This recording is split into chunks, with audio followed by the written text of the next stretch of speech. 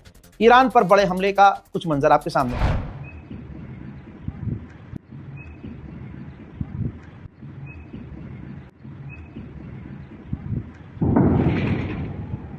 मैं एक और बड़ा सबूत ईरान तक पहुंचाना चाहता हूं। कुवैत की सरजमीन से ईरान के ऊपर अमेरिका हिमरास मिसाइल दाग रहा है। सबूत है, तमाम लोग इस बात को देख लें। और अब ईरान कुवैत की जमीन पर हमला करे तो कोई सुअर का बच्चा ये न कहे कि कुवैत और अरब पर जुल्म कर रहा है ईरान। अमेरिका की मिसाइल लॉन्च हो रही है कुवैत की सरजमीन से।